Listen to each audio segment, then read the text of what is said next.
Have you ever walked away from a conversation thinking, why did that turn into an argument? Why didn't they actually hear me?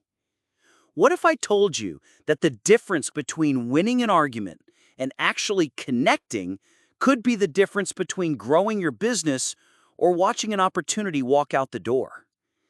Today we're diving into The Next Conversation, Argue Less, Talk More by Jefferson Fisher.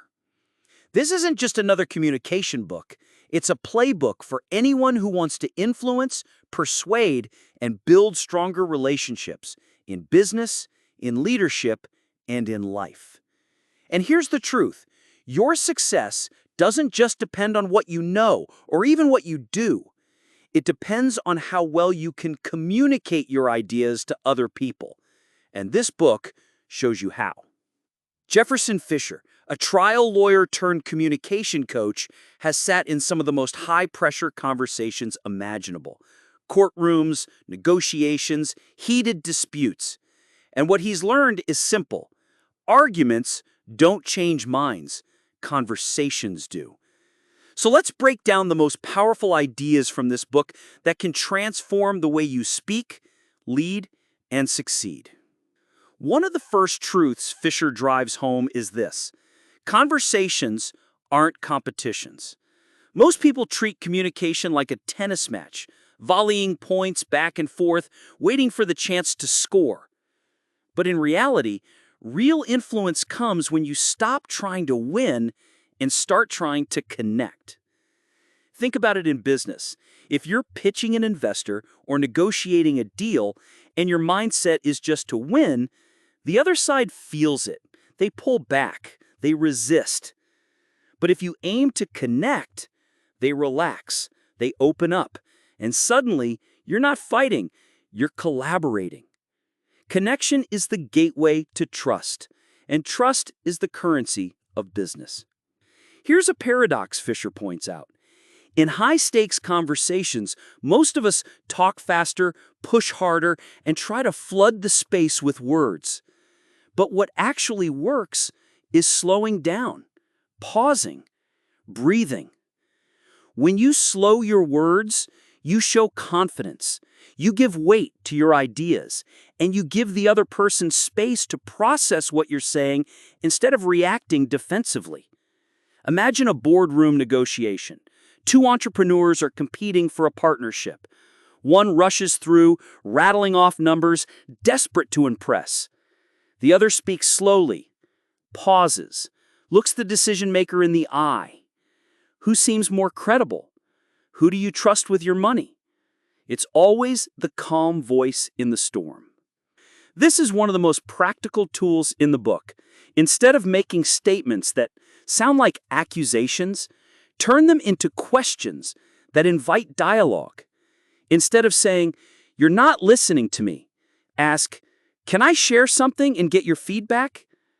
Instead of saying, "You're wrong about this deal," ask, "What do you see that makes you think this is the best option?" In business, accusations shut doors. Questions open them. Questions keep the other person engaged, and they turn tense conversations into problem-solving sessions. This is the title idea of the book, and it's genius. We all crave the last word, that little ego boost of walking away feeling like we won. But here's the question Fisher asks. What if the goal wasn't the last word, but the next conversation? Think about it. The last word might feel good in the moment, but the next conversation is where relationships are built. It's where deals happen. It's where influence grows. For entrepreneurs, this is critical. You don't need to crush someone in a debate. You need them to want to meet you again, to pick up your call, to see you as a partner, not an opponent.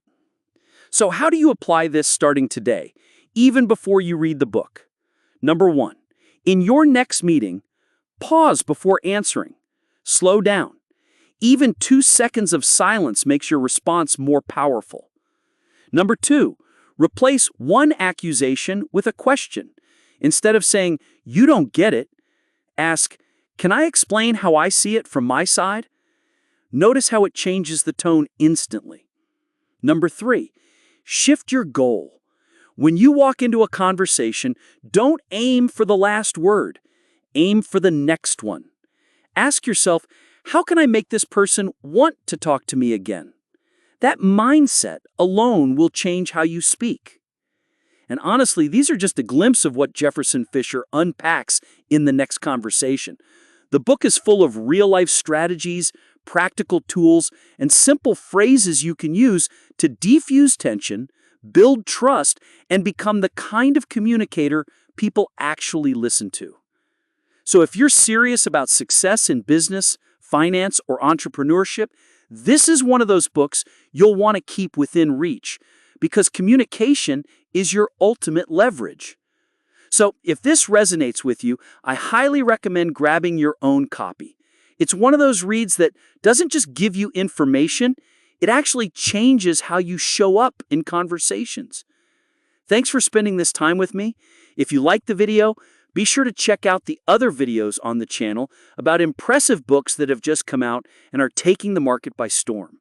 And of course, don't forget to hit subscribe so you never miss the ideas that can give you an edge in business and in life.